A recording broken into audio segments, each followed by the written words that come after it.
दोस्तों, ये घटना उत्तर प्रदेश फतेहगढ़ की है, जहाँ पर एक परिवार होता है। उस परिवार में माता पिता और एक बेटा होता है, और उस बेटे का सपना होता है आईपीएस बनने का। और वो माता पिता बहुत ही गरीब होते हैं, बड़ी ही दयनीय जीवन होता है उनका, बहुत ही गरीब परिवार से बिलोंग करते हैं। लेकिन वो बेटा जो है सर्वेश, वो बड़ा ही मेहनती था। तो एक पिता अपनी मेहनत मजदूरी करके उस बेटे को पढ़ा लिखा करके एक दिन आईपीएस बन ही गया। आईपीएस बनने के बाद उनका सपना था कि हम समाज में कुछ ऐसा काम करें जिससे मेरा भी कहीं न कहीं नाम हो। तो उनका वो सोचना था कि हम आईपीएस बन करके और समाज सुधार करेंगे। आप सोचे होंगे, आप देखे होंगे प्रशासन में 100% नहीं तो 40% ऐसे हैं कि जो कि लोगों की कार्रवाई नहीं सुनी जाती है, उनके जो काम नहीं किए जाते, एफआईआर नहीं दर्ज किए जाते, ऐसे कारनामे बहुत देखने को मिलता है। तो 7-8 साल तक अपने आईएएस पोस्ट पर रहे, और उसके बाद उनका जो है प्रमोशन हो जाता है। प्रमोशन होने के बाद वो डीआईजी पद पर पोस्टेड हो जाते हैं, एक फर्स्ट रैंक पे। और उसके बाद जो उनका सपना था, जो सोच रहे होते हैं कि समाज सुधारने का, तो उनके मन में बड़े बातें तो पहले से ही थी कि हम कुछ करने की। तो उसी के दरमियान वहाँ शिकायत पत्र भी काफ़ी आते थे, बहुत सारे शिकायत पत्र आए। तो एक दिन मन बनाए जाएं वहाँ पर और जा करके देखें आखिर क्या है कार्यालय में। तो मन में फिर सोचते हैं कि अगर हम गाड़ी से जाते हैं, सायरन बजता है तो सभी लोग अलर्ट हो जाएंगे, ऐसा नहीं करेंगे। बार बार मन में सोचते हैं, लेकिन एक दिन ऐसा सोचते हैं कि क्यों ना हम एक भिखारी और विकलांग का रूप बना करके जाएँ। तो भिखारी और गंदा कपड़ा विकलांग बन करके वहाँ पर जाते हैं, जा कर के बैठे रहते हैं। 1-2 बार कोई शिकायत करने वाला नहीं, ना तो कोई मतलब कुछ वहाँ दिखाई नहीं पड़ा उनको। तो मन ही मन सोच रहे होते हैं कि देखो शायद ये लोग कटवा साहब से जलन करते होंगे, भाई यही के हैं पास के, तो इसलिए शिकायत पत्र दे रहे हैं। लेकिन फिर उन्होंने सोचा एक लोग देंगे क्या, इतने सारे 100-200 लोग सभी लोग जलन करते हैं। तो बाद में वो सोचते हैं कि ऐसा नहीं हो सकता, शायद ये बात सच्ची हो। फिर वहाँ पे गए, 1 हफ्ते तक ऐसे टहलते रहे, और उसके बाद सुबह ही निकल जाते थे।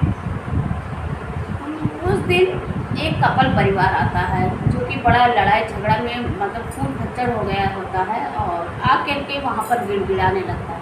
और ये डीआईजी साहब थे, अपने विकलांग के रूप में वहाँ पर बैठे थे बाहर टेबल पे।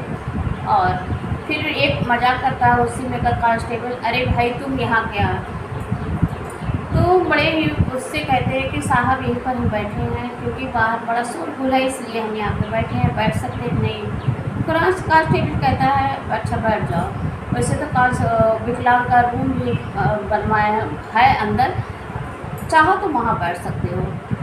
फिर वो कपल परिवार को वहाँ अंदर बैठाते हैं, तो वो भी वहीं पर जाकर बैठ जाते हैं।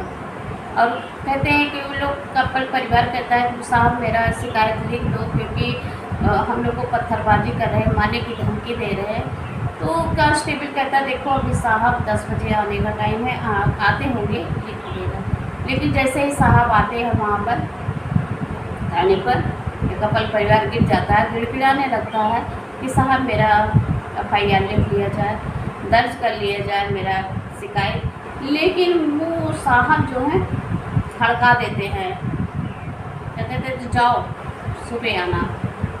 लेकिन कपल परिवार कहता है, फिर से गिड़गिड़ाता कहता है कि देखो साहब मेरा कर दीजिए, नहीं तो वहाँ पर हम लोग रिटर्न जाएंगे तो फिर हमें वो लोग फिर से मुझे मारेंगे, धमकाएंगे, क्योंकि हम ऐसा कह के आए हैं कि जा करके हम शिकायत करेंगे और तुम्हें पकड़वाएंगे। अब हम कैसे वहाँ पर जाएँ। लेकिन कोई सुनता नहीं, जो दरोगा है, इंस्पेक्टर है, कोई सुना नहीं। फिर जो डीआईजी साहब हैं उठते हैं और कहते हैं खड़े हो जाओ सब लोग, नाम पूछते हैं।